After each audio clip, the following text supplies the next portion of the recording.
En 1948, cientos de cartas llegaron a las redacciones de los periódicos de Estados Unidos con lectores enfurecidos por la publicación del relato La Lotería.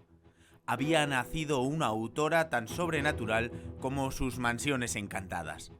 Hoy hablamos de Shirley Jackson.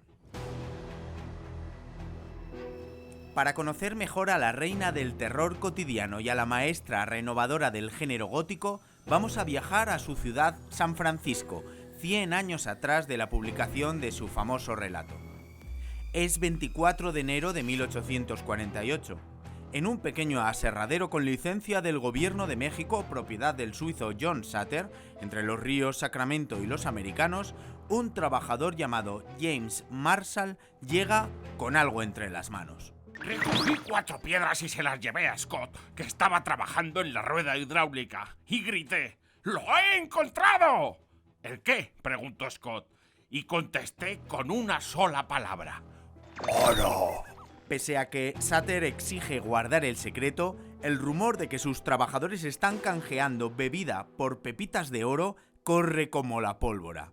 Samuel Brannan, un periodista de la región, tiene la idea que lo haría millonario. Monta una tienda de materiales de minería y sale a las calles de San Francisco con un frasco lleno de piezas de oro gritando: ¡Oro! ¡Oro! ¡Oro de los ríos americanos! Al mismo tiempo, el 2 de febrero de 1848, se firma el Tratado de Guadalupe, por el que se pone fin a la guerra entre México y Estados Unidos.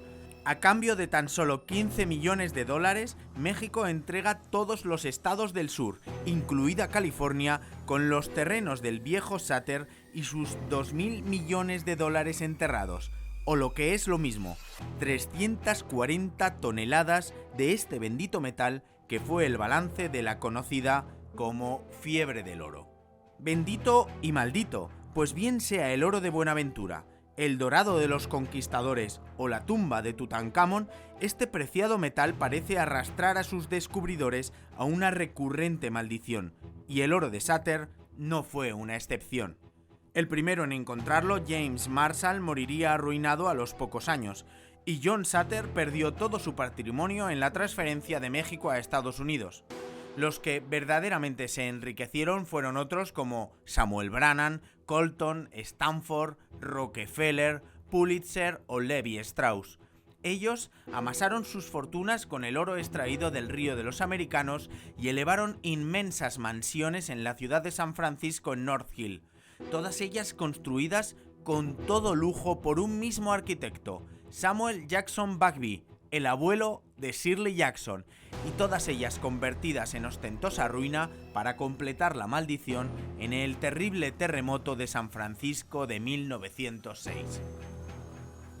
Shirley Jackson nace 10 años después, en 1916, nieta del famoso arquitecto y en uno de los condados más ricos del país, y pese a todas las supuestas comodidades, la joven tiene una infancia terrible. Su madre, Geraldine, la desprecia por nacer demasiado pronto, por su obesidad y sus gustos por la literatura.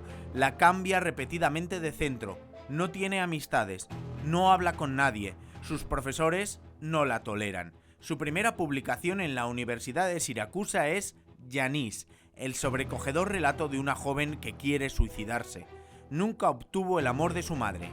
El día que el New York Times publicaba el rotundo éxito de su novela La maldición de Hill House, con su foto, esto le escribe a su hija: ¿Por qué? Dime, ¿por qué dejas que publiquen fotos tuyas tan horribles? Vale que tú no te preocupes por tu aspecto, pero ¿por qué no lo haces por tus hijos o por tu marido? He estado tan triste toda la mañana por las pintas con las que has permitido que te saquen. Siempre has sido una terca. Desde niña siempre has hecho lo que te ha dado la gana. Para huir de toda opresión se casa a los 24 años con Stanley Heman, un mediocre profesor y crítico literario que da clases en North Bennington, un pequeño pueblecito al norte de Nueva York. Se mudan allí, pero Shirley cambiaría una prisión por otra. Su marido no solo la es infiel abiertamente con sus alumnas, sino que la obliga a aceptarlo públicamente, y controla su dinero, pese a que ella gana 10 veces más que él. Encerrada en una casa, obligada a recibir continuas visitas, ejercer el rol de esposa obediente y madre ejemplar, la literatura de la tonta con talento, como la llamaba su marido, sería su única vía de escape, y escribe 6 novelas, 2 autobiografías, numerosos cuentos infantiles y más de 100 relatos de terror. Cuando empezaba a escribir historias y esconderlas en el escritorio, solía pensar que nadie había estado nunca tan sola como yo. Y solía escribir sobre gente solitaria, condenada por este mundo cruel, estúpido y temeroso de la gente que es diferente. Pero sobre todo escribe sobre aquellas mansiones malditas que viera semiderruidas y abandonadas en su infancia en el San Francisco de principios de siglo. Casas encantadas que encierran entre sus muros secretos inconfesables. Las viviendas son un personaje más que alimenta las oscuras perversiones de sus habitantes. Stephen King, uno de los mayores admiradores de la obra de Shirley Jackson, elige las primeras líneas de La maldición de Hill House como uno de los mejores preámbulos de la literatura. Ningún organismo vivo puede estabilizar cuerpo durante mucho tiempo en unas condiciones de realidad absoluta. Incluso las alondras y las chicharras, suponen algunos, sueñan. Hill House, nada acuerda, se alzaba en soledad frente a las colinas, acumulando oscuridad en su interior. Llevaba así 80 años y así podría haber seguido otros 80 años más. En su interior, las paredes aparecerán en su verticalidad, los ladrillos se entrelazarán limpiamente, los suelos aguantaban firmes y las puertas permanecerán cuidadosamente cerradas. El silencio empujaba incansable contra la madera y la piedra de Hill House, y lo que fuera que caminase allí dentro, caminaba solo. Castigada duramente por su familia, por su marido y por el ambiente opresor de los vecinos de North Bennington, Shirley Jackson obtiene su pequeña venganza en sus relatos, vistiendo una sociedad de mediados del siglo endogámica, ultraconservadora y enajenada, arrastrada por una moral puritana a oscuros y siniestros folclores. Y publica, en 1948, La lotería, un maravilloso relato de terror donde el lector, incrédulo, asiste en un pequeño pueblo sureño a la festividad de cada 27 de junio, donde todo el pueblo se reúne para la tradicional lapidación de uno de sus vecinos. El relato fue demonizado por la sociedad norteamericana, castigado por la crítica e incluso prohibido en Sudáfrica, hecho que Shirley siempre confesó haber disfrutado enormemente, afirmando que el país africano había sido el único que había entendido del todo la historia.